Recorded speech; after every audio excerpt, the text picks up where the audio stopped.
The auction house was packed that Tuesday morning, filled with the usual crowd of dealers, collectors, and bargain hunters scanning the lot for hidden treasures. I stood near the back, watching as lot number 47 rolled onto the platform, a pristine 2019 Honda Civic C in metallic blue, barely 15,000 miles on the odometer. The auctioneer's voice boomed across the warehouse as bids started flying. I'd love to know which corner of the globe you're watching from. And if this story speaks to you, make sure to subscribe. Tomorrow's video is one you absolutely can't miss. Do I hear 18,000? 18, now 19, 19,000 from the gentleman in the red cap. 20,000 from the lady in front. 21, 22, my phone buzzed with yet another frantic text from my stepson Tyler. Please don't do this. I'll pay for everything. I swear I'll make it right. The desperation in his digital words would have moved me 3 months ago. Today, they barely registered as I watched his pride and joy, the car he'd saved for 2 summers to buy, command attention from serious buyers. 25,000, going once, going twice, the irony wasn't lost on me. 6 months earlier, Tyler and his sister Madison had stood in what remained of my destroyed garden, smirking as they surveyed the carnage they'd created. Just dirt and plants, Madison had said with that particular brand of teenage cruelty that could slice through steel. You can always plant more. Sold. 26,500 to bidder number 203. I pocketed my phone without responding to Tyler's latest message and headed for the exit. The check would be processed within the week, and every penny would go toward rebuilding what they'd torn down. But this story didn't start with revenge or auction houses. It began 2 years ago when I fell in love with a man whose children were determined to make me pay for their parents' divorce. My name is Annalisa Torres, and at 42, I thought I understood the complexities of blended families. I'd read the books, attended the workshops, even completed a certification in family therapy during my social work degree.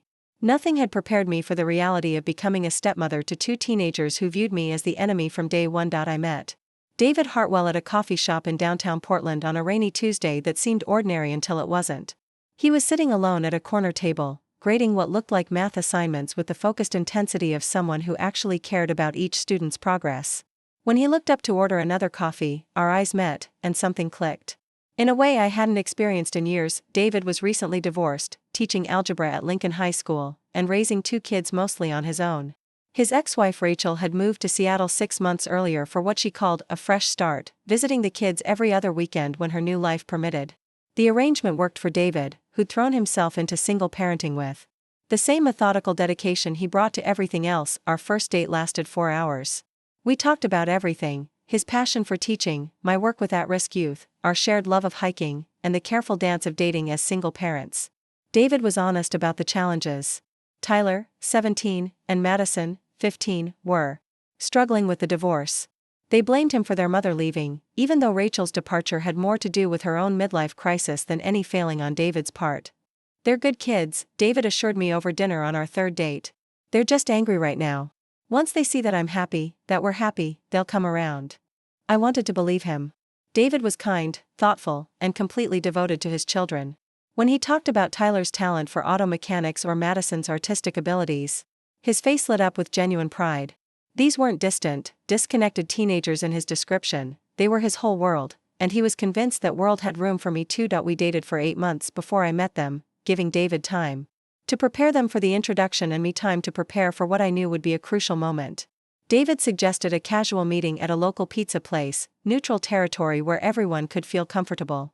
I spent hours choosing the right outfit, approachable but not trying too hard, put together but not intimidating. Tyler arrived first, slouching into the booth with the particular posture of a teenager who'd been forced into an unwelcome situation. At 17, he had David's dark hair and serious eyes, but where David's expression held warmth, Tyler's was carefully guarded. He was tall for his age, with the lean build of someone who spent time working on cars, his hands already showing the permanent traces of engine grease that no amount of scrubbing could completely remove. Madison appeared 5 minutes later, and the family resemblance was unmistakable. She had her father's thoughtful features softened by what I assumed was her mother's influence: higher cheekbones, a more delicate bone structure, and an artist's way of observing everything around her with calculated interest. Her auburn hair was streaked with purple highlights that I suspected David had grudgingly approved, and she wore vintage band t-shirts with the studied casualness of someone building their identity one carefully chosen piece at a time. The dinner was politely awkward. Tyler answered direct questions with single syllables while Madison offered slightly more elaborate responses that somehow managed to convey even less information. They weren't openly hostile, just completely uninterested in getting to know me. When David tried to share stories about my work or asked them to tell me about school, they complied with the bare minimum effort required to avoid disappointing their father. Tyler's been rebuilding a 1987 Mustang, David offered during one particularly lengthy silence. He's done most of the engine work himself. Tyler shrugged. It's just a hobby. Madison won second place in the state art competition last spring, David continued, clearly determined to showcase his children's accomplishments. Her painting was incredible, this beautiful landscape piece. That captured the light perfectly. Madison picked at her pizza crust. It was okay, I guess. I tried asking about their interests, their friends, their favorite classes, all the standard getting to know you questions that usually worked with teenagers in my professional life. With Tyler and Madison, each question felt like an intrusion they were obligated to tolerate for their father's sake. They weren't cruel or dramatic, they were simply impenetrable. After that first meeting, David was optimistic. They didn't hate you, he said as we walked to our cars. That's actually progress. They haven't been enthusiastic about anyone I've introduced them to. How many people have you introduced them to? I asked, suddenly curious about my predecessors. David's slight hesitation told me everything. You're the first, he admitted. I wanted to be sure before bringing someone into their lives. The admission was both flattering and terrifying. I was David's first serious relationship since his divorce, which meant Tyler and Madison had no framework for accepting me as anything other than a threat to their family's potential reconciliation. In their minds, I wasn't just David's girlfriend, I was the obstacle preventing their parents from getting back together. Over the following months, as David and I grew closer, I learned to navigate the complex dynamics of his household. Tyler and Madison weren't openly antagonistic, but they perfected the art of making me feel like an outsider without ever crossing any lines that would force David to intervene.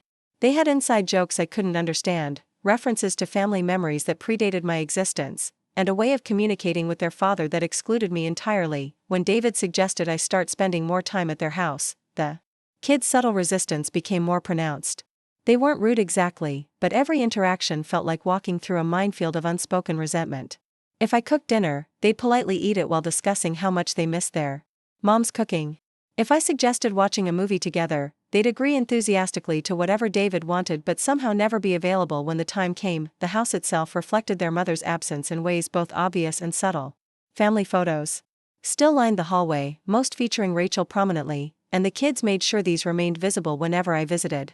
Madison's artwork covered the refrigerator, but only pieces created before the divorce, as if her creativity had been frozen in time when their family broke apart. David tried to include me in family traditions, inviting me to Tyler's baseball games and Madison's art shows, but I could feel the kids' discomfort radiating like heat from a fire. They weren't embarrassed by me exactly, but they clearly viewed my presence as evidence that their family would never return to what it had been. Other parents at these events were polite but distant, clearly aware of the family situation and uncertain how to interact with the new girlfriend. Tyler's passion for cars became a particular source of tension. He spent hours in the garage working on various projects, and David would often suggest I join them, hoping shared time would build connection. Tyler was invariably polite but completely uninterested in explaining what he was doing or teaching me anything about automotive repair. When I asked questions, he'd answer briefly and then immediately redirect his attention to David, effectively shutting me out of conversations about something that clearly mattered to him deeply. Madison's artwork was equally off limits. Her room was filled with canvases and sketchbooks that she'd readily share with David but kept carefully hidden whenever I was around. When David tried to show me some of her pieces, Madison would appear with perfect timing to redirect the conversation. Or suddenly remember urgent homework that required privacy. The breakthrough moment I kept expecting never came. There was no dramatic confrontation that cleared the air, no heart-to-heart conversation that led to mutual understanding, no shared experience that bonded us together. Instead, Tyler and Madison maintained their polite resistance with impressive consistency, never giving David reason to address their behavior while making it clear that I would never be truly welcome in their world. David proposed on a hiking trail overlooking the Columbia River Gorge, just the two of us surrounded by the natural beauty that had become our escape from the complicated dynamics at home. The ring was perfect, a simple solitaire that caught the afternoon light beautifully, and his words were everything I'd hoped to hear. We were both crying as he slipped the ring onto my finger, and for those precious moments, the challenges waiting at home seemed manageable. The kids' reaction to our engagement was exactly what I'd expected, polite congratulations delivered with the enthusiasm typically reserved for root canal appointments. David was determined to involve them in wedding planning, suggesting they might want to help choose flowers or music, but Tyler and Madison deflected every opportunity with practiced skill.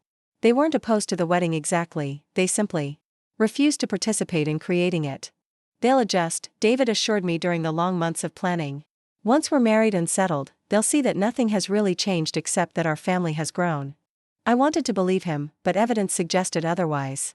If anything, Tyler and Madison seemed to be preparing for war rather than welcoming a new family member. They'd grown closer to each other, presenting a united front that excluded both David and me from their inner circle. Their weekend visits to Seattle became longer, and they returned from seeing Rachel with renewed energy for resistance. A lot of love and effort went into bringing this story to life. If you're enjoying it, we'd be so grateful if you'd subscribe to our channel. Now, back to where we left off. The wedding itself was small and beautiful, held in David's backyard, with close friends and family.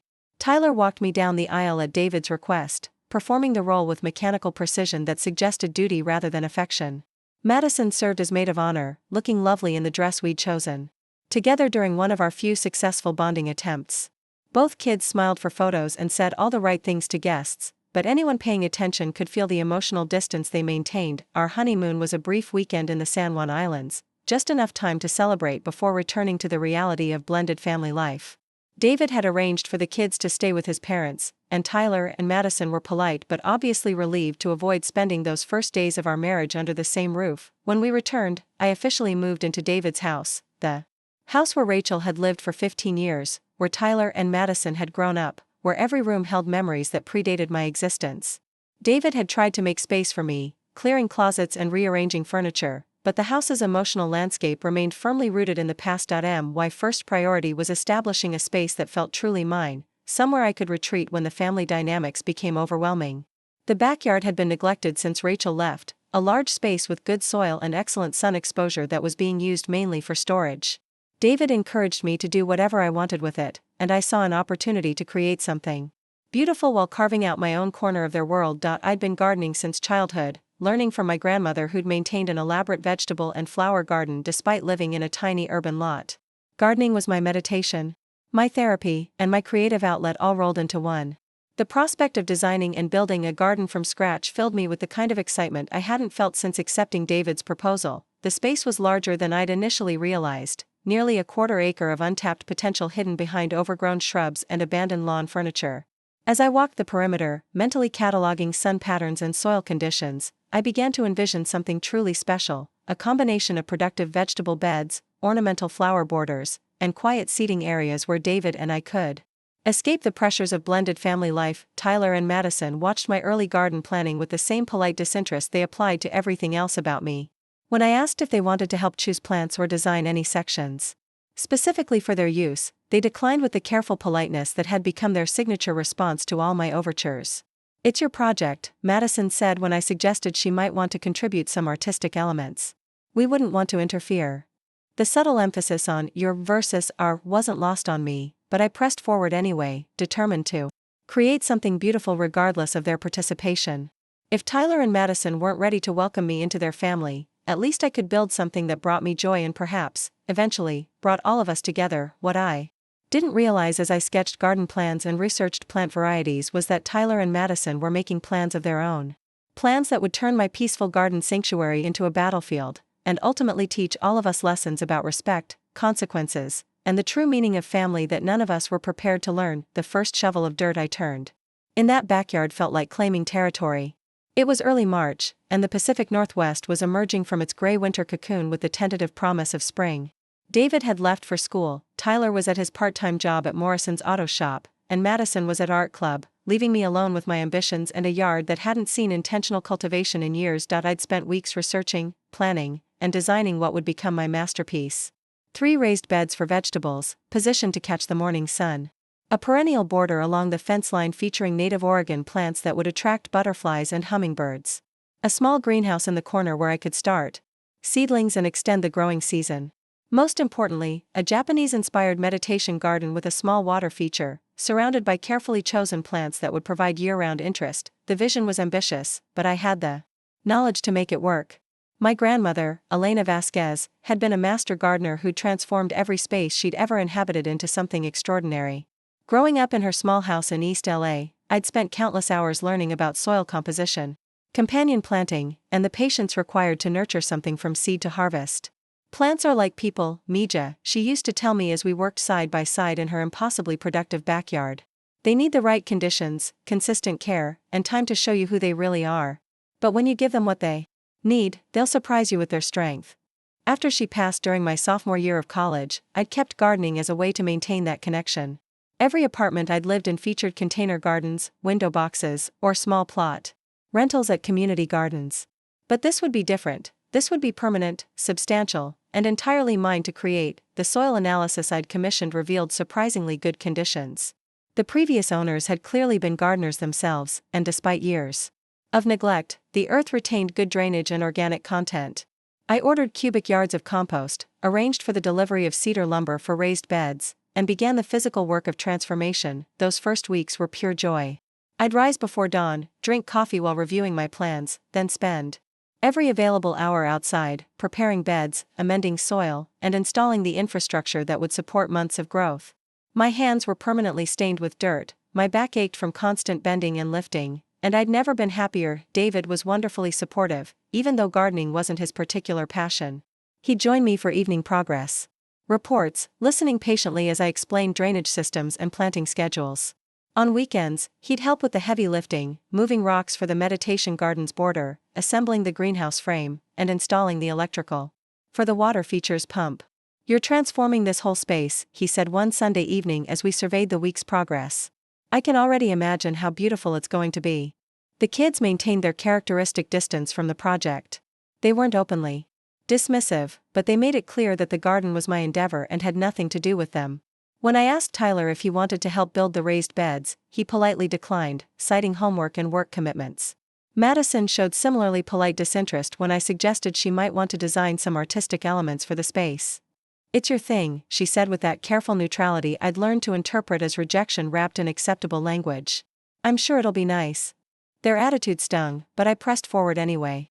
This garden would be my contribution to our family home, my way of literally putting down roots in a place where I still felt like a guest. If Tyler and Madison weren't ready to embrace me as family, at least I could create something beautiful that might eventually bring us together. By late April, the basic infrastructure was complete. The raised beds were filled with carefully blended soil, the perennial border was planted with native species that would establish themselves over the growing season, and the meditation garden was taking shape around a small fountain that provided the sound of running water. The greenhouse was operational, filled with seedling trays that would soon populate the vegetable beds. I'd also begun a composting system in the far corner of the yard, turning kitchen scraps and yard waste into the rich organic matter that would feed my plants throughout the growing season.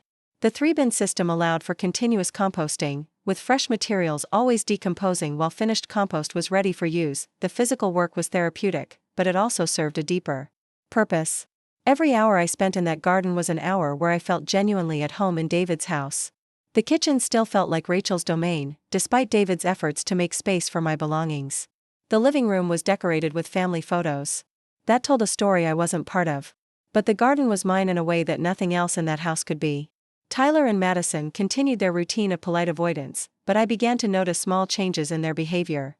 When I'd come inside after hours of garden work, dirty and exhausted but happy, they'd sometimes ask basic questions about what I was planting or whether certain vegetables would actually grow in Oregon's climate.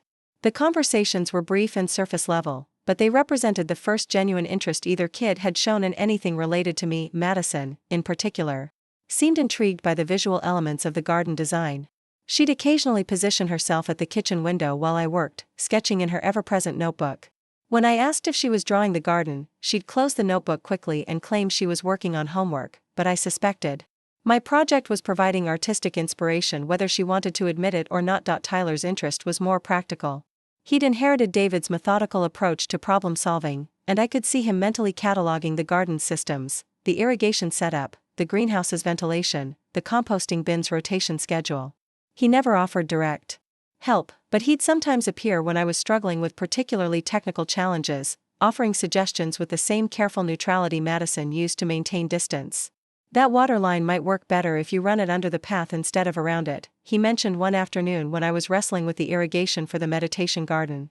"Less chance of someone tripping over it." The suggestion was practical and helpful, delivered without any emotional investment but clearly the result of careful observation. Tyler had been watching my work closely enough to identify potential problems and solutions, even while maintaining his stance that the garden was entirely my concern. These small interactions gave me hope that progress was possible, even if it would come slowly and indirectly. Tyler and Madison weren't ready to accept me as a parent figure, but they seemed to be developing grudging respect for my gardening knowledge and dedication to the project. David noticed the subtle shifts too. "They're coming around," he said one evening as we watched Tyler examine the greenhouse's automatic watering system with obvious interest. "It's going to take time, but they're starting to see that you're not going anywhere." By mid-May, the garden was flourishing beyond my most optimistic expectations. The vegetable beds were filled with thriving transplants, tomatoes, peppers, cucumbers, and beans that would provide fresh produce throughout the summer. The perennial border was establishing itself beautifully, with native Oregon iris and lupin providing early color while other plants focused on root development. The meditation garden had become my favorite space in the entire property. The fountains, gentle sound masked neighborhood noise, and the carefully chosen plants created a sense of enclosure and privacy. I'd installed a small bench where I could sit with my morning coffee, planning the day's garden tasks while listening to birds that had discovered the water feature. I started keeping detailed records of everything: planting dates, varieties, weather conditions, and growth progress. The documentation served multiple purposes. It would help me improve future seasons, it satisfied my natural tendency toward organization, and it created a permanent record of this transformative period in my life. The garden also became a source of connection with David in ways I hadn't anticipated. He'd never been particularly interested in plants, but he was fascinated by the project management aspects of the garden's development. He helped me create planting schedules, calculate space requirements, and track the costs of various inputs. "You've essentially built a small agricultural operation," he observed one weekend as we reviewed the season's progress. "The level of planning and coordination is incredible." More importantly, the garden gave us a shared space that existed outside the complicated family dynamics we navigated inside the house. We could work together in the garden without triggering Tyler and Madison's territorial responses because this was clearly my domain rather than a family space they felt obligated to share. Weekend mornings became particularly precious. David would bring coffee outside while I tended to the plants, and we'd spend an hour or two just enjoying each other's company without the careful navigation required inside the house. These moments reminded me why I'd fallen in love with him and strengthened my determination to make our blended family work, regardless of the challenges. The garden also provided a legitimate excuse to avoid some of the more awkward family interactions. When Tyler and Madison were watching movies that required discussion of family memories I didn't share, I could retreat to the garden without seeming antisocial. When their conversations turned to missing their mother or complaints about the divorce, I had meaningful work that needed attention outside. By early June, the garden was attracting attention from neighbors who walked by on their daily routines. Mrs. Henderson from next door complimented the perennial border's design, and the family across the street asked for advice about starting their own vegetable garden. These interactions felt like small victories, recognition from the broader community that I was creating something valuable and lasting. The produce was beginning to come in too. The lettuce bed provided fresh salads throughout May and June. The strawberry patch yielded its first small harvest, and the herb garden offered ingredients that elevated every meal I prepared. There's something deeply satisfying about eating food you've grown yourself, but sharing that food with family members who were still learning to accept you added layers of meaning I hadn't anticipated. When I brought fresh basil into the kitchen for a pasta dinner, Madison actually commented on the flavor difference compared to store-bought herbs. It was a small interaction, but it felt significant. The first time one of the kids had positively acknowledged something I'd contributed to the household. Tyler's appreciation was more indirect but equally meaningful. He'd started parking his car where he could see the garden from his bedroom window, and I'd sometimes catch him studying the layout during his evening phone calls. When his friend Jake came over to work on a car project, I overheard Tyler explaining the greenhouse's ventilation system with surprising detail and obvious pride. The garden was becoming more than just my personal project, it was evolving into a subtle bridge between the separate worlds David and I inhabited with his children. Not the dramatic breakthrough I'd hoped for, but meaningful progress toward the kind of blended family relationship that might actually work. What I didn't realize was that Tyler and Madison were interpreting my garden's success very differently than I intended. Where I saw patient cultivation of beauty and connection, they saw territorial expansion. Where I felt pride in creating something lasting and valuable, they felt threatened by yet another sign that their family was changing permanently. The garden that represented hope and healing to me was becoming a symbol of everything they'd lost. And as summer progressed, their resentment would find a target worthy of their frustration. The first real confrontation came on a sweltering July afternoon when the mercury hit 95 degrees and the garden required twice daily watering to survive. I'd spent the morning installing shade cloth over the most vulnerable plants and was hand-watering the containers when Madison's friend Sophie arrived for what had become their regular pool party, except we didn't have a pool. "Oh," Sophie said, standing at the back door and surveying the garden with obvious disappointment. "I thought you said you had a backyard." Madison's cheeks flushed pink. "We do. It's just different now."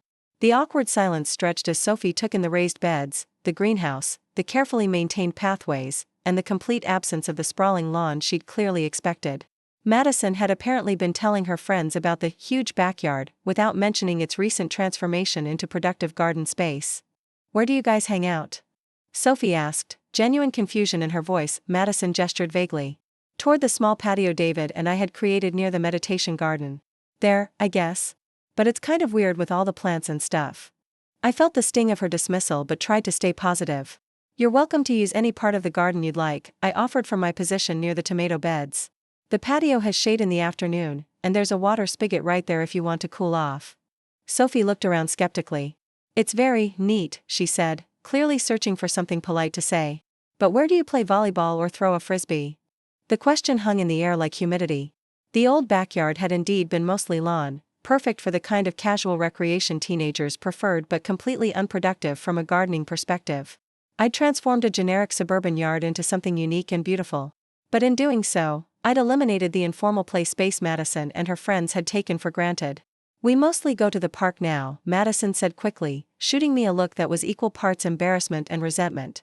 "Or hang out at other people's houses." After Sophie left, making polite excuses about meeting other friends at the community pool, Madison disappeared into the house without another word. That evening, I overheard her on the phone with her mother, describing the garden in terms that made it sound like a personal inconvenience rather than an improvement to the property. "She's basically taken over the entire backyard," Madison was saying, her voice carrying down the hallway. "There's nowhere to just relax anymore. Everything has to be perfect and organized, and don't touch this plant or step on that path. It's like living in a museum." The characterization stung because it contained just enough truth to be devastating. I had been protective of the garden, asking people to use designated pathways and avoid disturbing carefully planned plant groupings. What felt like reasonable stewardship to me clearly felt like rigid control to Madison. Tyler's frustration manifested differently but was equally pointed. He'd been working on his Mustang restoration in the driveway, a project that had been ongoing for nearly 2 years. The car was his pride and joy, a 1987 model he'd bought with money from his part-time job and was slowly returning to showroom condition through his own mechanical expertise. The problem was storage. Engine parts, tools, and automotive supplies had previously been scattered around the garage and backyard, wherever Tyler found convenient space for his ongoing project. My garden expansion had eliminated many of these informal storage areas, forcing Tyler to organize his materials more systematically. "I can't find anything anymore," he complained to David one Saturday morning as they searched for a specific carburetor part. "Everything's been moved or cleaned up or put away somewhere I can't remember." David, trying to mediate, suggested we all work together to create a dedicated workspace for Tyler's automotive projects. "Maybe we could clear out part of the garage," he offered. "Make it more organized so you can find things easily." Tyler's response revealed the deeper issue. "It was fine before," he said flatly. "I knew where everything was. I had a system that worked. Now everything's different." The complaint wasn't really about storage space or organization.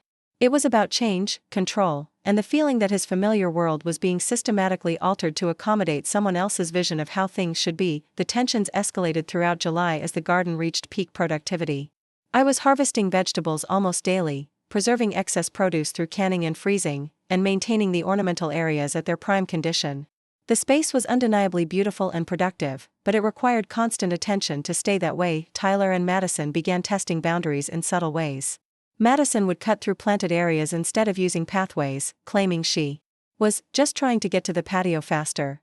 Tyler would leave tools and car parts in the garden workspace area overnight, saying he'd forgotten about the designated storage spaces we'd established. Neither behavior was openly defiant enough to warrant serious intervention, but both created ongoing friction that made every interaction feel like a negotiation.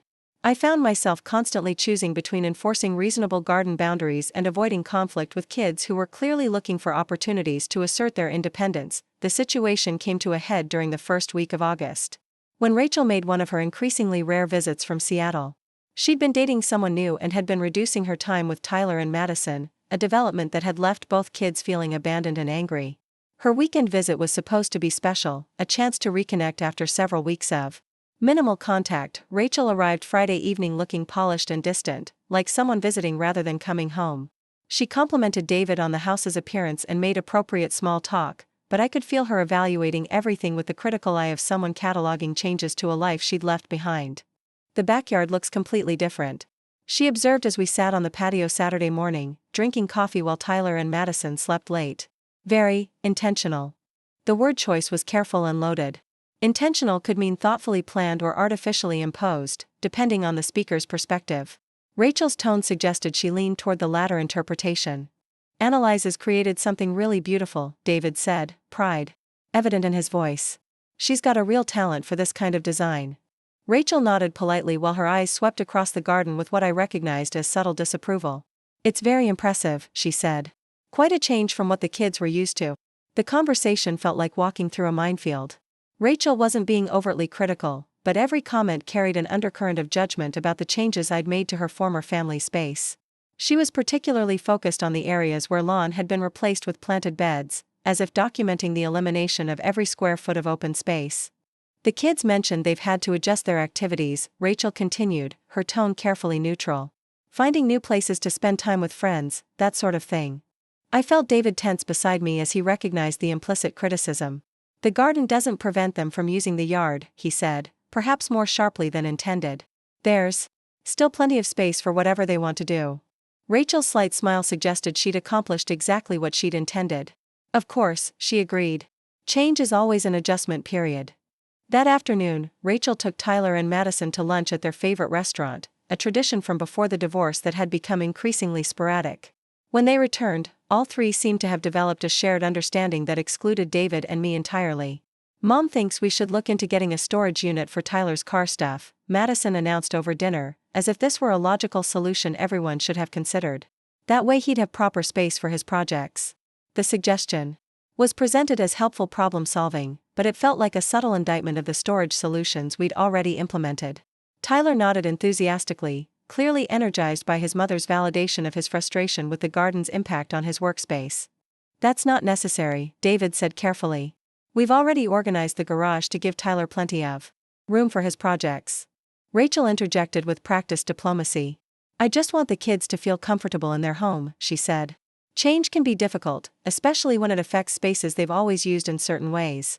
The conversation felt like an attack disguised as concern, and I found myself in the impossible position of defending my garden's existence while trying not to appear defensive about criticism that wasn't quite being made directly. After Rachel left Sunday evening, the house felt charged with unresolved tension. Tyler and Madison were obviously processing their mother's visit and her subtle validation of their frustration with the changes I'd brought to their lives. David was angry about Rachel's interference but reluctant to criticize her openly in front of the kids. She had no right to undermine what we're building here, David said quietly as we prepared for bed. This is our home now, not hers. But the damage was done. Rachel's visit had crystallized Tyler and Madison's feelings about the garden and my role in their family. What had been passive resistance now felt like active resentment, and I could sense them forming a united front against further changes to their familiar world. The next week brought a series of small incidents that felt coordinated even though they were probably coincidental. Madison accidentally knocked over a container of fertilizer while looking for something in the greenhouse. Tyler left his bicycle leaning against newly planted shrubs overnight, bending several branches. Both incidents were followed by quick apologies and claims of distraction, but the pattern suggested testing rather than genuine accidents. I found myself walking on eggshells, trying to maintain the garden while avoiding any actions that could be interpreted as unreasonable control. The joy I'd found in the space began to diminish as every interaction with Tyler and Madison became a potential source of conflict. David noticed my growing frustration but seemed uncertain how to address it without forcing a confrontation that might make things worse. They're still adjusting, he said repeatedly, as if time alone would resolve the fundamental tension between their desire for things to stay the same and my need to create something that felt like home. The breaking point came in late August. during what should have been the garden's most triumphant moment. I'd been invited to participate in the neighborhood garden tour, an annual event where local gardeners opened their spaces to visitors interested in landscaping ideas and organic growing techniques. I'd spent weeks preparing, ensuring every plant was perfectly maintained and every pathway was immaculate. The tour organizers had specifically requested inclusion of my garden because of its innovative design and impressive productivity in its first full season. Tyler and Madison learned about the garden tour through David, who was excited about the recognition my work was receiving. Their reaction was immediate and negative. "So strangers are going to be walking through our backyard?" Madison asked, alarm evident in her voice. "It's a community event," David explained. "People share their gardens to inspire others and celebrate good design." Tyler looked equally disturbed. "How many people? Are they going to be looking in our windows and stuff?" The questions revealed the heart of their discomfort. The garden tour would make public what they still considered private family space. Even worse, it would celebrate changes they viewed as unwelcome intrusions on their familiar environment. "Maybe this isn't the best year for participating," David suggested, recognizing the kids' distress. "We could consider it next season when everyone's more comfortable with the idea." The suggestion felt like a betrayal. After months of careful cultivation and documented success, I was being asked to decline recognition because Tyler and Madison weren't ready to acknowledge that the garden had value worth sharing. "I've already committed to the organizers," I said, trying to keep my voice level. "They're counting on our participation." Madison's response cut straight to the core of our ongoing tension. "It's just a garden," she said with casual dismissiveness. "It's not like it's some amazing accomplishment or anything." The words hit like a physical blow. Just a garden. Months of planning, physical labor, financial investment, and emotional energy reduced to a casual hobby that could be dismissed without consequence. Tyler nodded agreement with his sister's assessment. "Besides, it's weird having people judge your yard like it's some kind of competition or something." That evening, I called the tour organizers and withdrew my participation, citing family obligations. David supported the decision publicly while privately expressing frustration with his children's unwillingness to compromise, but something had shifted permanently. The garden tour incident made clear that Tyler and Madison weren't going to develop appreciation for my work or respect for my contributions to their home. If anything, they seemed determined to minimize anything that might acknowledge my permanent place in their family.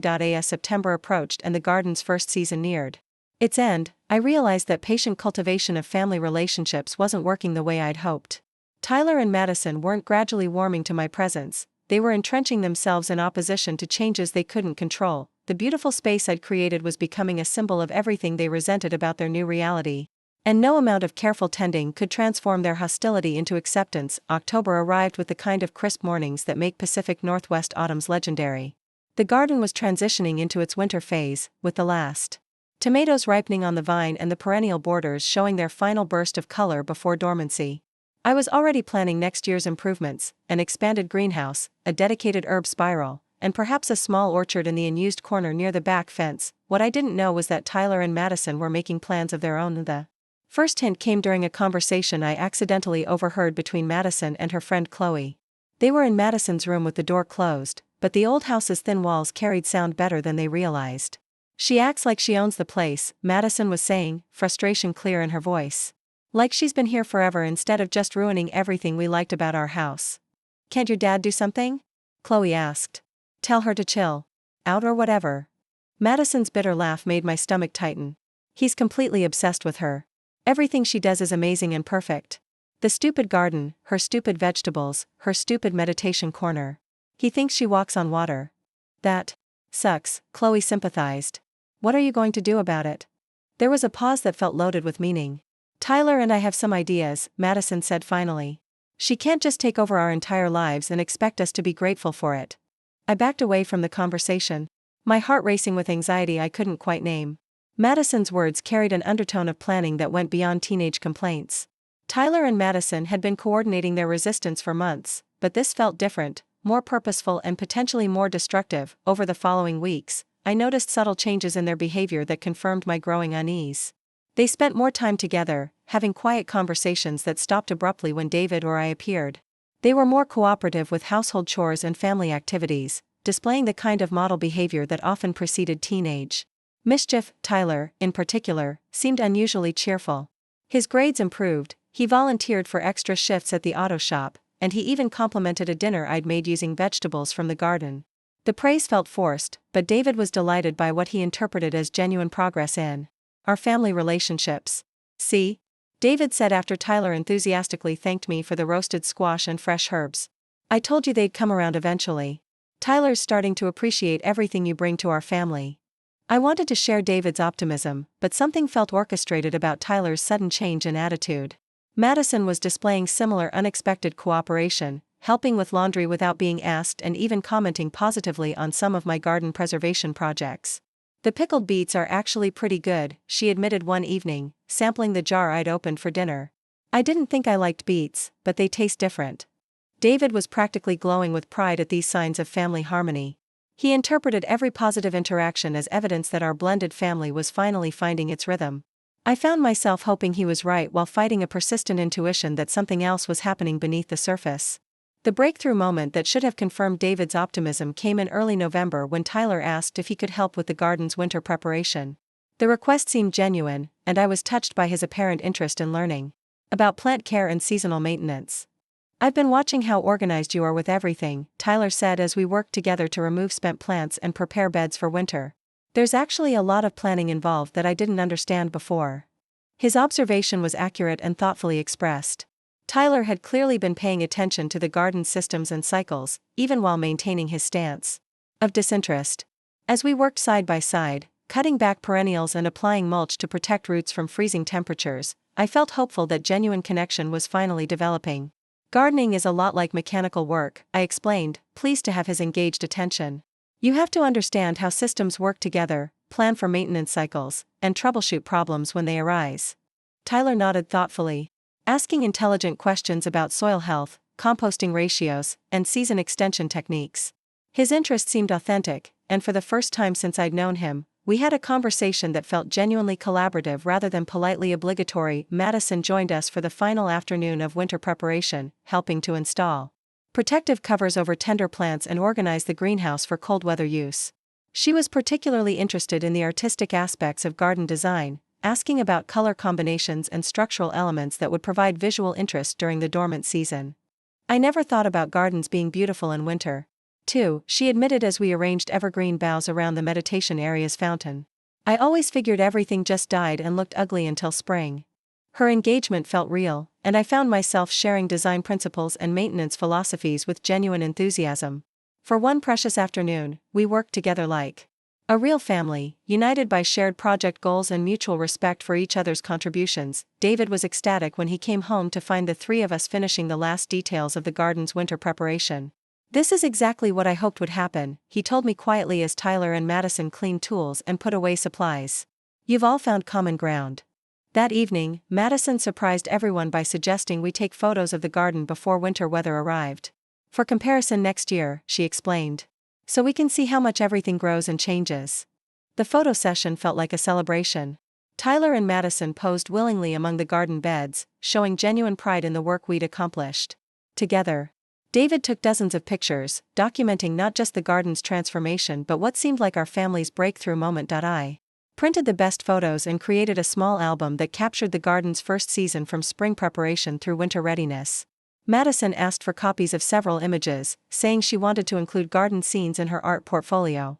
Tyler requested detailed photos of the greenhouse and composting systems, claiming interest in building similar structures for his future home. For the first time since joining David's family, I felt genuinely optimistic about our long-term prospects. Tyler and Madison had moved beyond tolerance to what seemed like authentic appreciation for my contributions to their home. The garden had finally achieved its intended purpose as a bridge between our separate worlds. November passed peacefully, with the kids maintaining their newfound cooperation and David basking in the family harmony he'd always envisioned. I began planning elaborate improvements for the following spring, confident that Tyler and Madison would want to participate in expanding the garden's scope and productivity. We spent Thanksgiving as a unified family for the first time, with Tyler and Madison actively participating in menu planning and preparation. The dinner featured vegetables I'd grown and preserved, and both kids made genuine-sounding comments about the superior flavor of homegrown produce compared to store-bought alternatives.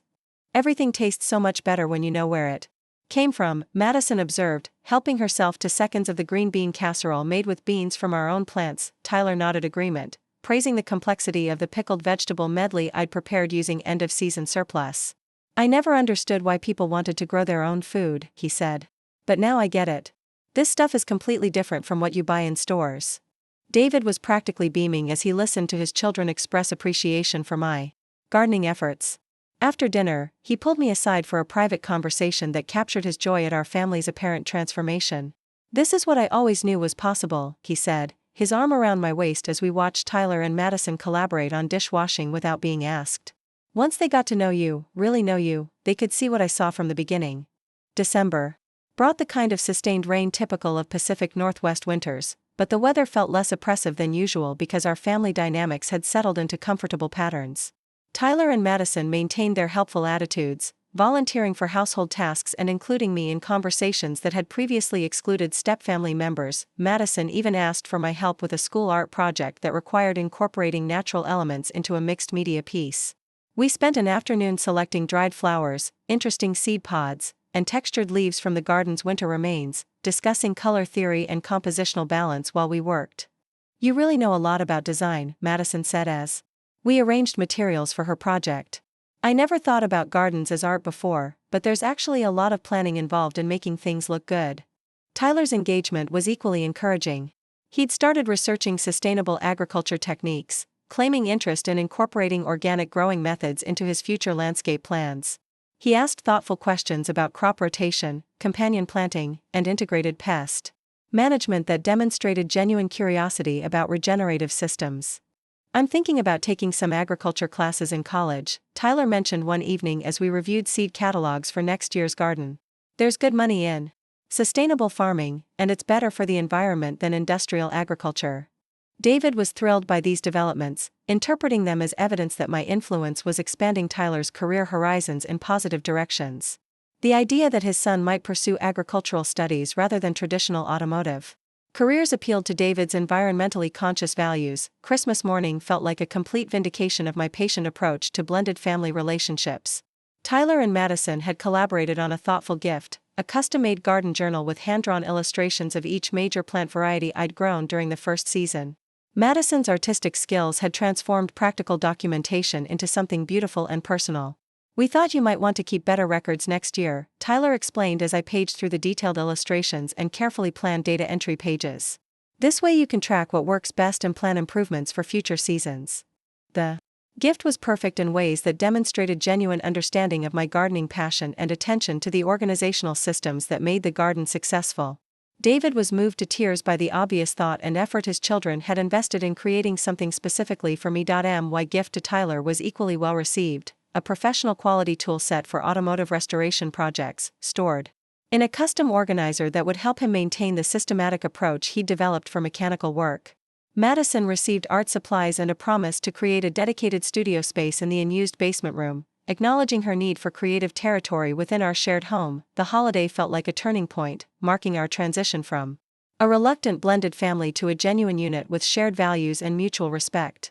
Tyler and Madison seemed to have finally accepted my permanent place in their lives, while I felt confident that my patient cultivation of family relationships had achieved the harmony David had always envisioned. What I didn't understand was that Tyler and Madison's cooperation had been carefully orchestrated to achieve exactly this sense of security. Their apparent acceptance was strategic rather than genuine, designed to lower my defenses and establish trust that would make their ultimate plan more devastating.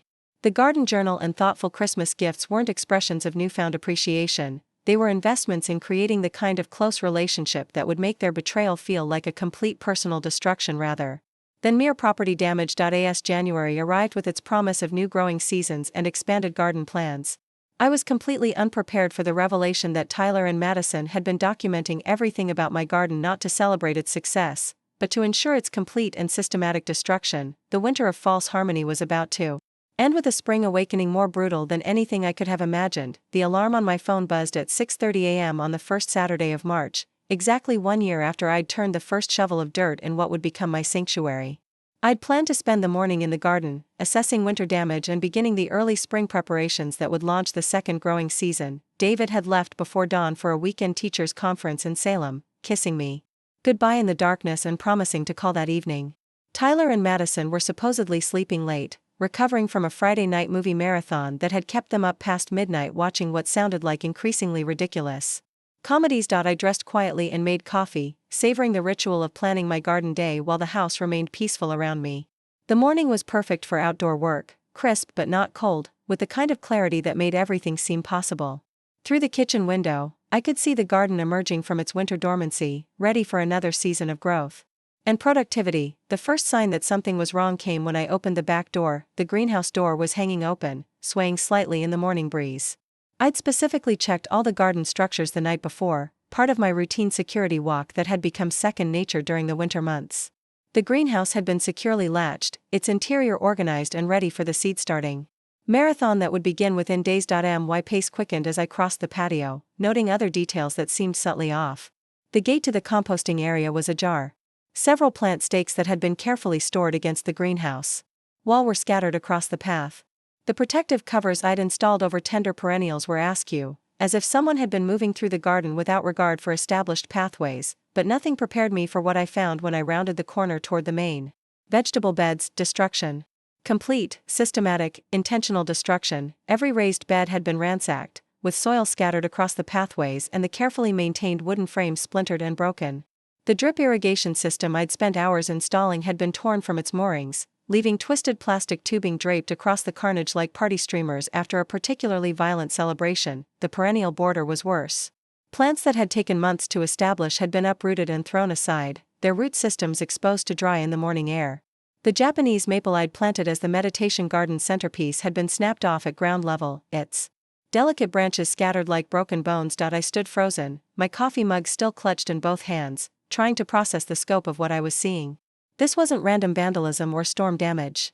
Every act of destruction had been deliberate, designed to cause maximum damage to the systems I'd spent a year creating. The greenhouse had been gutted. Seed trays were overturned, their carefully labeled contents mixed into an unusable slurry of soil and broken containers. The shelving I'd built to organize tools and supplies had been toppled, creating a chaos of scattered equipment and shattered glass from broken cold frames, but it was the meditation garden that broke my heart completely. The fountain had been shattered, its ceramic basin reduced to jagged shards that glittered mockingly in the morning sunlight. The bench where I'd spent countless peaceful mornings had been overturned and smashed, its wooden slats cracked beyond repair. Even the carefully arranged stones that had defined the space's contemplative geometry had been thrown randomly across the wider garden, as if someone had taken particular pleasure in destroying every trace of the sanctuary I'd created. As the initial shock began to wear off, rage built in my chest like a physical force. This wasn't an accident or coincidence. Someone had spent considerable time and energy systematically destroying everything I'd built, and the only people with access to the backyard were Tyler and Madison. The sound of the back door opening made me turn sharply. Madison appeared on the patio, still in her pajamas but moving with purpose rather than the sleepy confusion of someone just awakened. When she saw me standing amid the destruction, her expression shifted through what seemed like genuine surprise before settling into something harder to read. "Oh my God," she said, her voice carrying exactly the right note of shock. "What happened to your garden?" Tyler emerged from the house seconds later, also dressed for sleep but alert in a way that suggested he'd been awake for some time. His reaction mirrored his sister's, initial surprise followed by what appeared to be genuine concern. "This is terrible," Tyler said, surveying the damage with wide eyes. "Who would do something like this?" Their performance was flawless. If I hadn't noticed the subtle coordination of their timing, the fact that they'd both appeared fully alert, despite supposedly sleeping late, I might have believed their shock was genuine. But standing amid the ruins of everything I'd created, their innocent concern felt like salt in an open wound. "You did this," I said quietly, my voice steadier than I expected given the fury coursing through my system. Madison's eyes widened with practiced innocence. "What? Annalisa, how can you even think that?" "We would never." "Stop," I interrupted, the single word cutting through her denial like a blade. "Just stop." Tyler stepped forward, his expression shifting to what appeared to be hurt confusion. "We had nothing to do with this," he said with conviction that would have been convincing if I hadn't noticed the faint traces of soil under his fingernails. "Why would you automatically blame us?" The question hung in the air like an accusation. Why would I blame them? Because they'd resented the garden from the beginning. Because they'd viewed every improvement as a territorial invasion. Because they'd spent months perfecting performances of cooperation while planning this moment of ultimate destruction.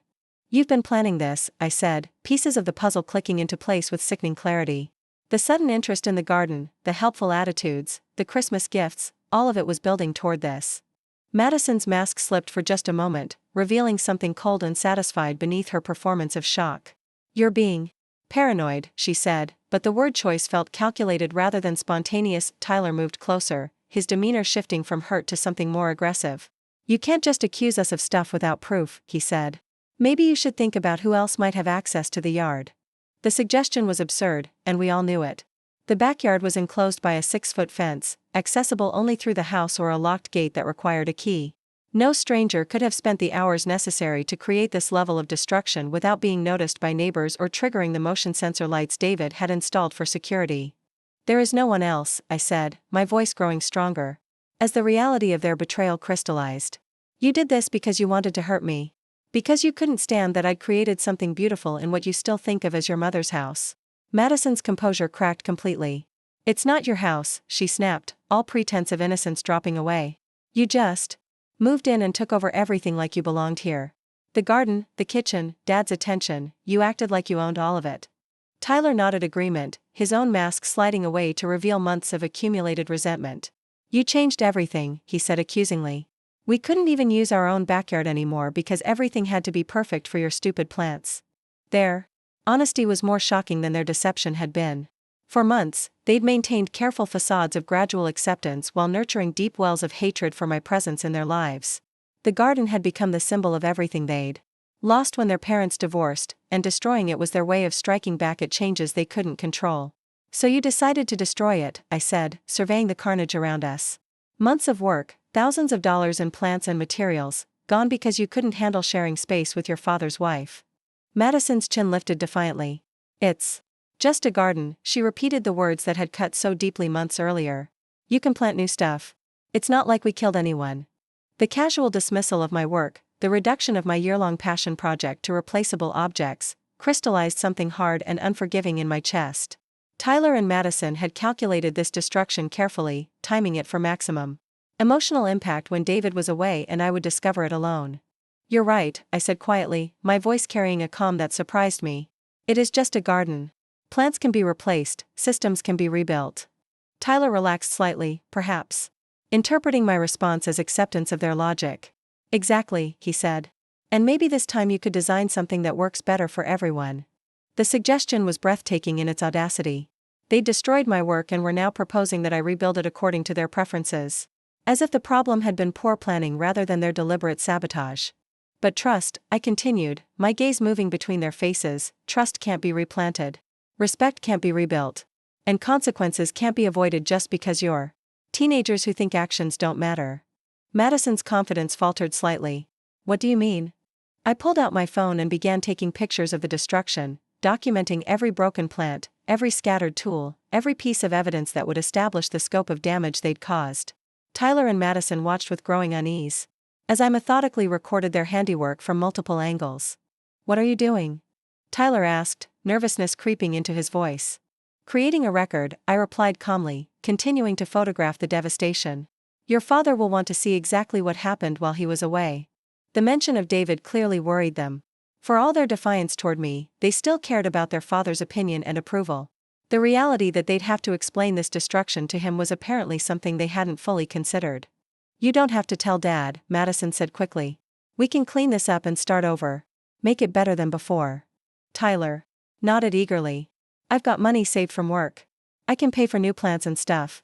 We can fix this before he gets back tomorrow." Their sudden panic revealed the fatal flaw in their planning. They'd focused so intently on hurting me that they'd failed to consider how their father would react to their behavior. David's disappointment would be devastating to them in ways my anger could never be. "It's too late for that," I said, pocketing my phone after capturing the last images.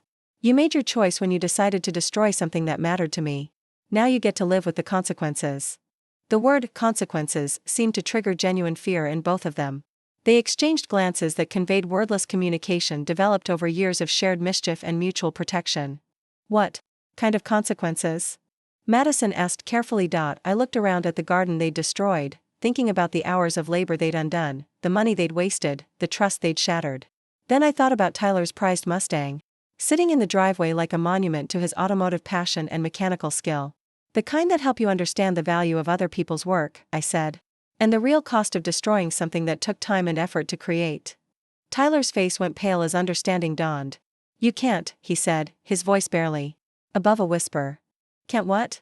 I asked innocently, enjoying the role reversal as they experienced the uncertainty they'd inflicted on me. Madison grabbed her brother's arm, fear evident in her expression.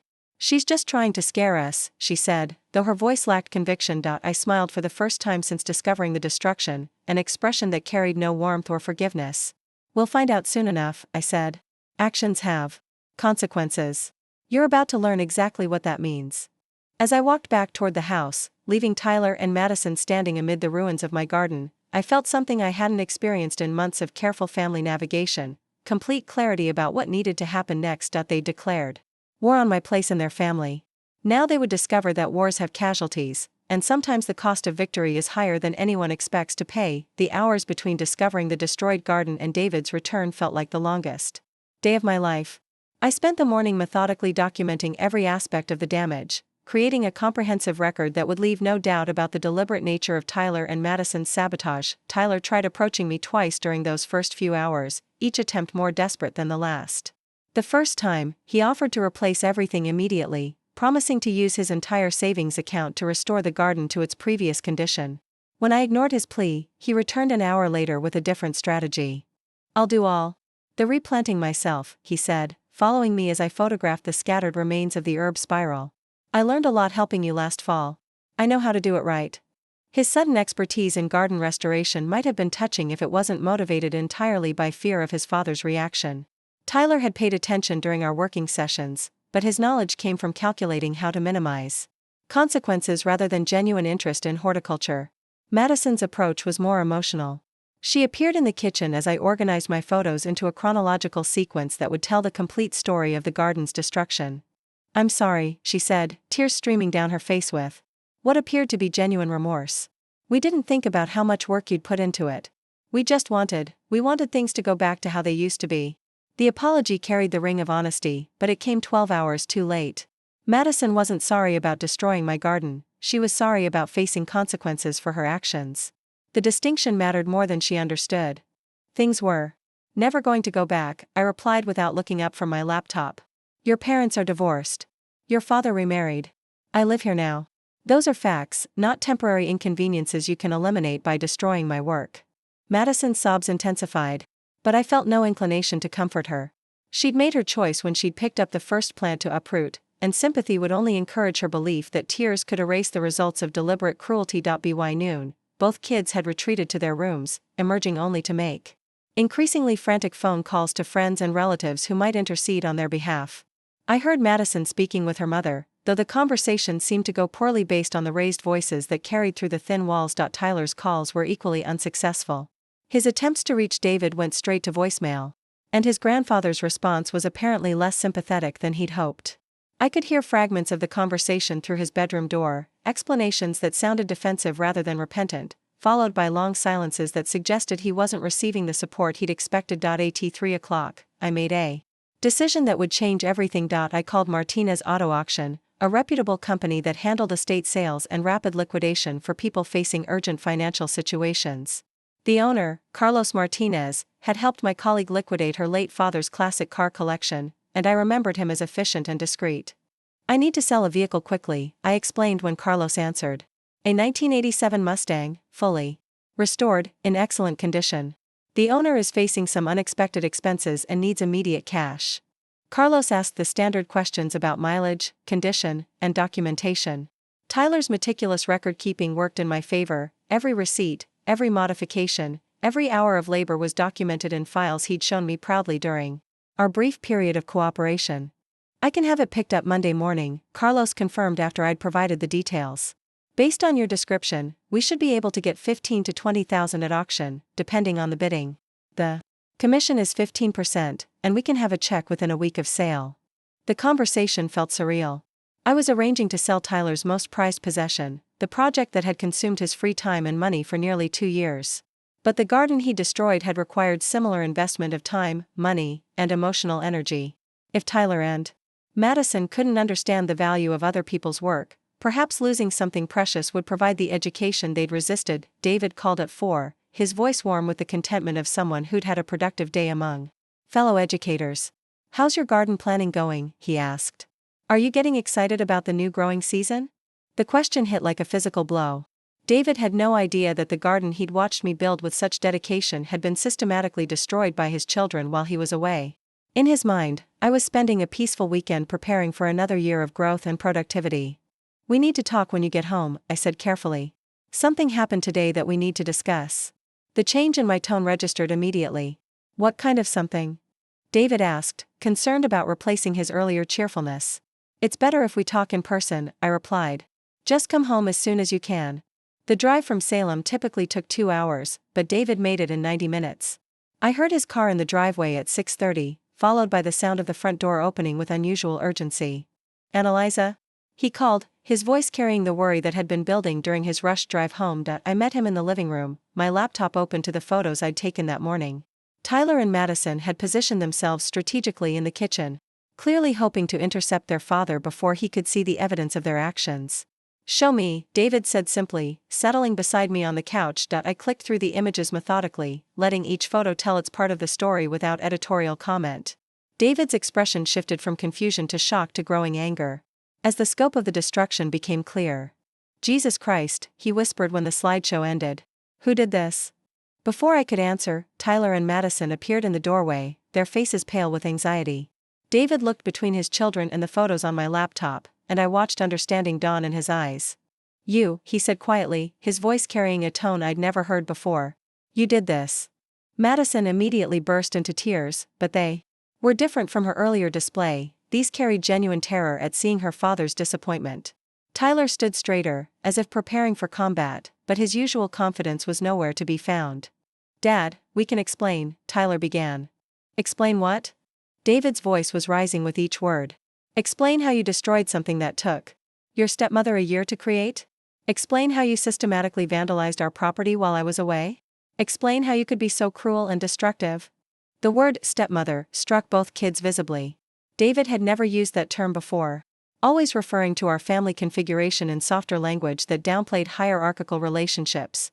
Hearing him claim me explicitly as their stepmother in the context of defending my work felt like a fundamental shift in his loyalties. Madison's explanation came out in a rush of words punctuated by sobs. "We just wanted things to be normal again.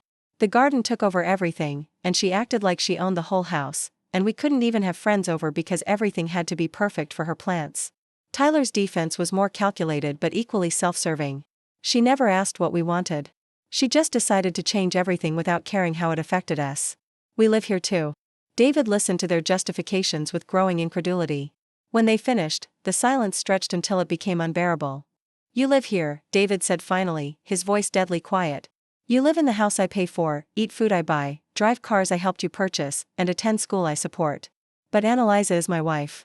She doesn't need permission to improve our home or create something beautiful in our yard." The emphasis on our rather than my wasn't lost on anyone. David was publicly choosing his wife over his children in a way that made their positions in the family hierarchy unmistakably clear. "You owe your stepmother a sincere apology," David continued. "And you owe her financial compensation for every plant, every structure, every system you destroyed." Tyler's face went white. "Dad, I don't have that kind of money. The garden stuff costs thousands of dollars." "Then you'll figure out how to get it," David replied without sympathy. "Sell something valuable. Work extra shifts. Take out a loan. I don't care how you solve the problem, but you will make this right." The mention of selling something valuable made Tyler's eyes widen with understanding. He glanced at me with growing panic, finally realizing that my earlier threats hadn't been empty posturing. "What about the Mustang?" Madison asked quietly, as if voicing the fear Tyler couldn't express. David's expression hardened further. "What about it?" "She said there would be consequences," Tyler said, his voice barely above a whisper. "She said we'd learn about the real cost of destroying other people's work." David turned to me with a questioning look. I opened a new browser tab and showed him the Martinez Auto Auction website, with Tyler's Mustang listed for Monday pickup. "You're selling his car?" David asked, though his tone suggested consideration rather than objection. "Tyler spent 2 years restoring that Mustang," I explained calmly. "He invested thousands of dollars and countless hours of labor creating something he was proud of. Now he'll understand exactly how it feels to lose something precious because of other people's actions." Tyler made a sound like a wounded animal. "You can't do this," he pleaded, turning to his father. "Dad, please. That car is everything to me. I've worked so hard on it. David studied his son with an expression I'd never seen before, disappointment. So deep it seemed to change his entire face. How hard did Annalisa work on her garden? He asked quietly, the question hung in the air like a challenge. Tyler had no answer that wouldn't condemn his own actions. The car goes to auction, David said finally. Every penny from the sale goes toward replacing what you destroyed. And Tyler, you'll do every hour of labor required to rebuild the garden exactly as it was. Madison started crying again, but Tyler's reaction was more complex. Anger, grief, and what might have been the beginning of understanding played across his features as he processed the magnitude of his loss. I hate you, he said to me, the words carrying more pain than venom. I hate what you've done to our family. I didn't do anything to your family, I replied evenly. Your parents' divorce had nothing to do with me. Your mother's move to Seattle was her choice. Your father's decision to remarry was based on love, not spite. I've tried for 2 years to find a place in your lives, and you've resisted every attempt. David nodded agreement. Annalisa has been patient and generous with both of you, he said. She's tried to include you, support your interests, and create something beautiful for our whole family to enjoy. Your response was destruction and cruelty. The conversation continued for another hour, with Tyler and Madison alternating between apologies, justifications, and desperate attempts to negotiate reduced consequences. David remained unmoved, his disappointment in their behavior apparently too deep for easy forgiveness, when Martinez's truck arrived Monday morning to collect the Mustang. Tyler watched from his bedroom window as his pride and joy was loaded onto the trailer. He didn't come downstairs, but I could see his silhouette in the glass, motionless as his most precious possession disappeared down the street. The auction took place the following Tuesday. Tyler's meticulously restored 1987 Mustang sold for $26,500, significantly more than Carlos had estimated. The combination of Tyler's mechanical skill and the car's original documentation had attracted serious collectors who recognized its value. After Martinez's commission, Tyler's automotive masterpiece netted $22,525, more than enough to replace everything he and Madison had destroyed, with funds left over for expanded garden infrastructure I'd been planning for the future, but the money was secondary to the lesson. Tyler had lost something irreplaceable, something that represented years of passion and dedication. For the first time, he truly understood the impact of his destructive choices. Madison's consequences were different but equally educational.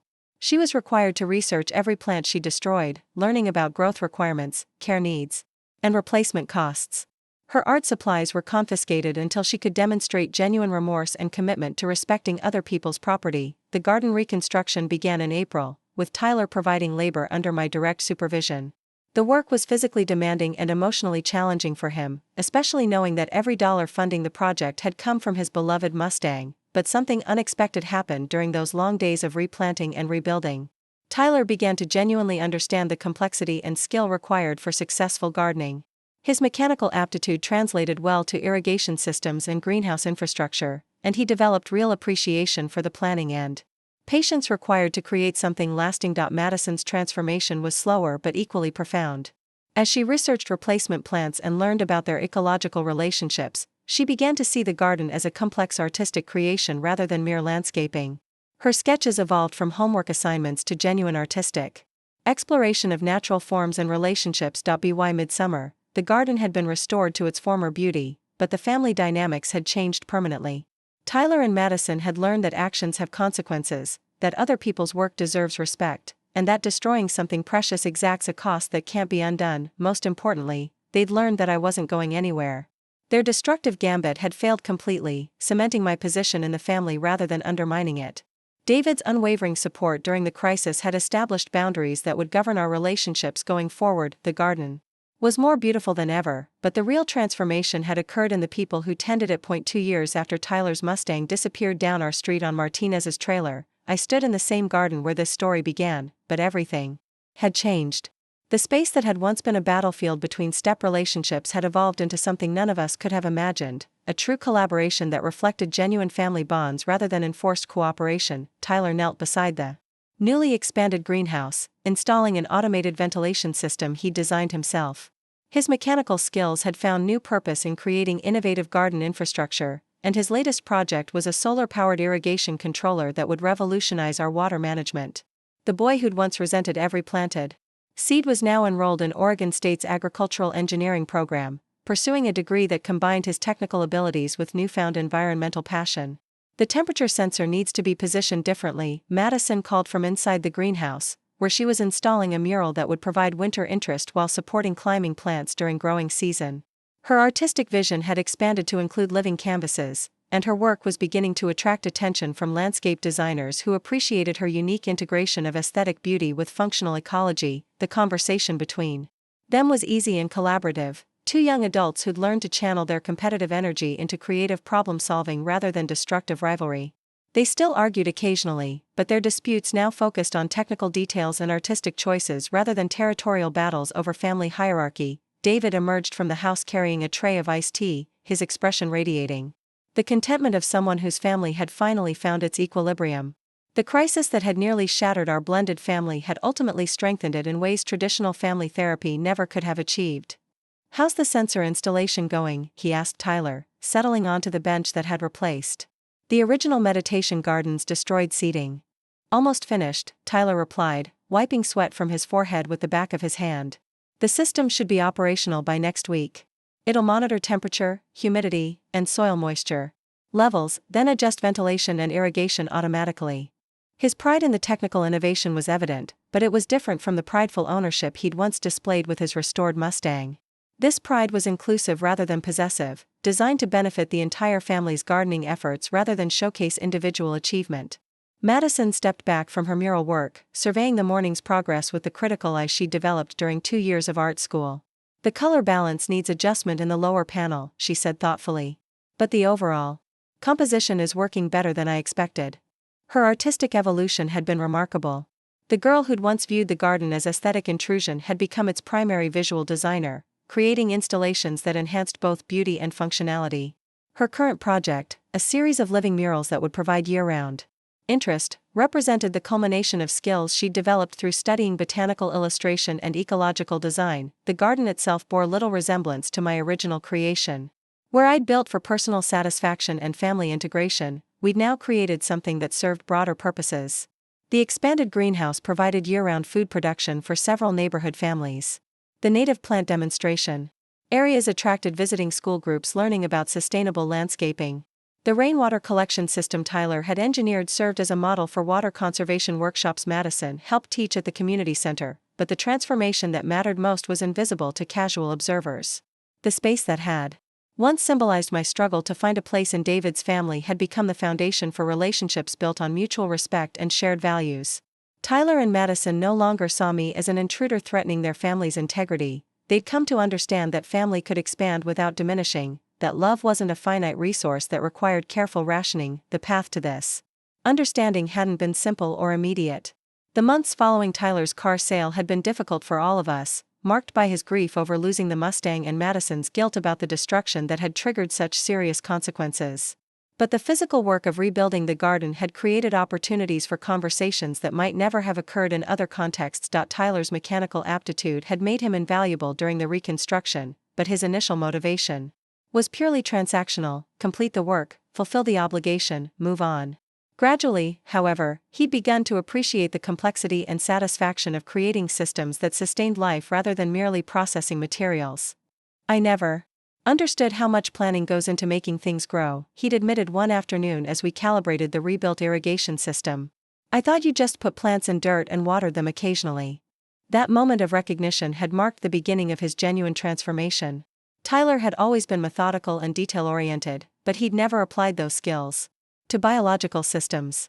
Learning to think about plant needs, seasonal cycles, and ecological relationships had expanded his understanding of engineering beyond mechanical applications. Madison's journey had been different but equally profound. Her initial research assignments, learning about every plant she'd destroyed, had revealed the artistic sophistication inherent in garden design. Color relationships, textural contrasts, seasonal progressions, and spatial compositions involved the same principles she'd studied in traditional art classes. "Gardens are basically time-based sculptures," she'd observed during her second year of art school. "You're creating something that changes constantly but maintains its essential character through different seasons and years."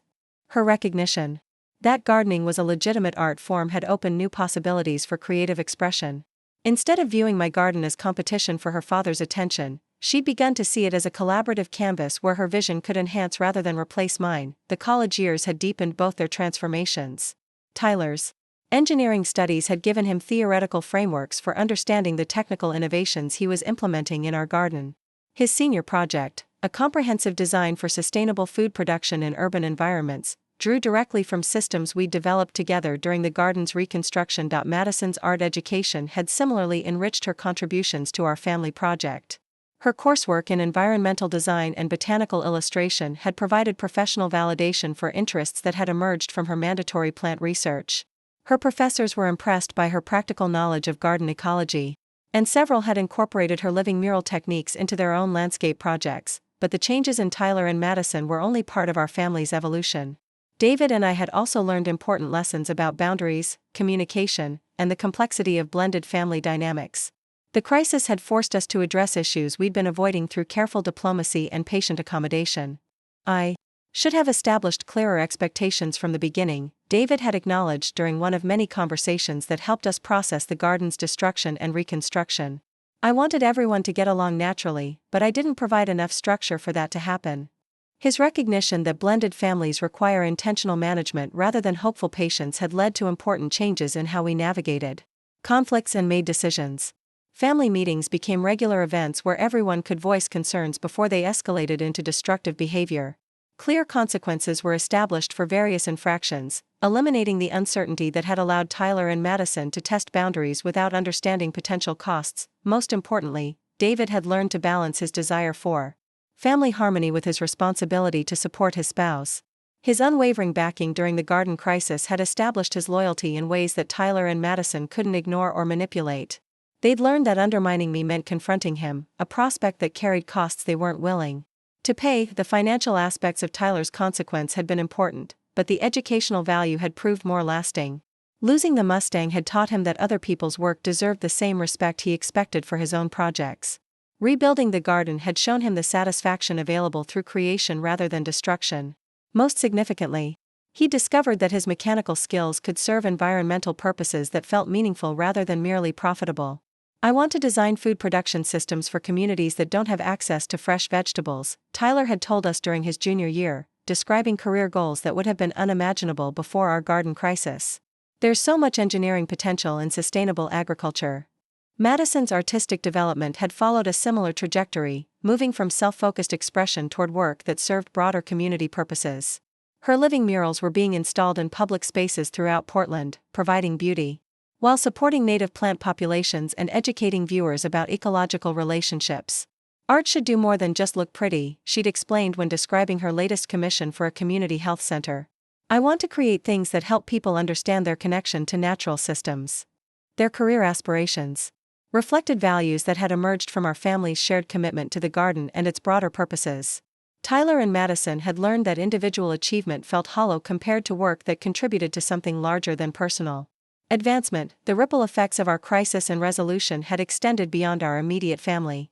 Neighbors who'd witnessed the garden's destruction and reconstruction had drawn their own lessons about parenting, consequences, and the importance of establishing clear boundaries with teenage children. Mrs. Henderson, our next-door neighbor, had implemented similar consequence structures with her own teenagers after watching Tyler lose his Mustang. Sometimes love requires tough choices, she'd told me after her son had spent his gaming system money replacing outdoor furniture he damaged during a party. Your situation helped me understand that protecting kids from consequences isn't actually protecting them. The community garden project that had grown from our family's work was attracting families dealing with their own blended household challenges. Parents would bring children to volunteer in the demonstration plots while discussing strategies for navigating complex family dynamics. Our story had become a teaching tool for other families struggling with integration issues. David's colleagues at the high school had also incorporated our experience into discussions about teenage behavior and appropriate consequences. The principle that meaningful consequences should relate directly to the damage caused had influenced how the school handled property destruction and disrespectful behavior. Tyler's situation really illustrated the difference between punishment and education, David had shared with his teaching colleagues. Losing the car wasn't about revenge, it was about understanding the real cost of destroying other people's work. As I reflected on our journey from that terrible morning of discovery to this peaceful afternoon of collaboration, I was struck by how differently things could have developed. If I'd chosen revenge over education, if David had prioritized immediate peace over long-term growth, if Tyler and Madison had been allowed to avoid consequences through manipulation or tears, our family might never have learned to function as a genuine unit. The garden that surrounded us now was more beautiful and productive than my original creation, but its greatest value lay in representing principles we'd all internalized. Respect for other people's work. Understanding that actions have consequences. Recognition that family means supporting each other's growth rather than protecting individual comfort zones. Tyler looked up from his sensor installation, catching my contemplative expression. Remembering the great garden destruction, he asked with the easy humor that had replaced his earlier defensiveness. Among other things, I replied, smiling at his ability to reference that difficult period without shame or resentment. Madison emerged from the greenhouse, paint-stained but satisfied with her morning's progress. Sometimes I can't believe we were stupid enough to think destroying the garden would solve anything, she said, settling beside her brother on the grass. You weren't stupid, I corrected gently. You were hurting and angry and didn't know how to process changes you couldn't control. Destroying the garden was destructive, but it wasn't incomprehensible. David joined our informal gathering, creating the family circle that had become our traditional way of ending garden work sessions. The important thing is what we all learned from the experience, he said. Tyler discovered his passion for sustainable engineering. Madison found her artistic voice in environmental design. Annalisa learned to establish boundaries without sacrificing compassion. And I learned that being a good father sometimes means disappointing your children in the service of teaching them important lessons. Tyler nodded thoughtfully. I still miss the Mustang sometimes, he admitted. But I wouldn't trade what I learned for getting it back. The work we're doing here feels more important than restoring classic cars. Madison's agreement was immediate. Plus, our projects help other people instead of just showing off individual skills. The garden feeds families. My murals teach kids about native plants. Tyler's irrigation systems help community gardens operate more efficiently. Their recognition that individual achievement felt hollow compared to collaborative contribution represented perhaps the most important lesson our crisis had taught. Tyler and Madison had learned that families functioned best when members supported shared goals rather than competing for resources or attention. As the afternoon shadows lengthened across our thriving garden, I felt the deep satisfaction that comes from challenges overcome and relationships strengthened through adversity. The beautiful space around us would continue evolving as our family grew and changed, but the foundation we'd built through crisis and consequence would support whatever developments the future might bring. Tyler's Mustang was gone, replaced by something more valuable than any restored classic car, a family that had learned to function as a genuine team. Madison's destructive impulses had been transformed into creative energy that enhanced rather than threatened our shared life. David and I had discovered that love sometimes required difficult choices, but that families could emerge stronger from conflicts addressed honestly rather than avoided diplomatically. The garden that had once symbolized my struggle to belong had become the foundation for belonging none of us had to fight to maintain. We'd all learned that respect couldn't be demanded or manipulated, it had to be earned through consistent demonstration of character and values. As we gathered our tools and prepared to head inside for dinner, I took one last look at the space that had taught us all so much about consequences, growth, and the true meaning of family. Tomorrow would bring new projects and possibilities, but tonight we would share a meal grown in soil enriched by both literal compost and the metaphorical richness that comes from relationships tested by fire and strengthened by surviving the heat. The stepchildren who had once destroyed my garden out of spite had learned respect not through punishment, but through experiencing the consequences of their choices and discovering that building something meaningful together felt infinitely better than tearing down what someone else had created. In the end, that was the lesson worth more than any restored Mustang, that families, like gardens, require patience, care, and the wisdom to know when tough love serves growth better than easy forgiveness. Looking for more? We've got 2 amazing stories ready for you right on screen. If this one touched you, these are absolutely worth your time. Click to watch them now. And hey, subscribe and hit that bell to never miss our latest uploads.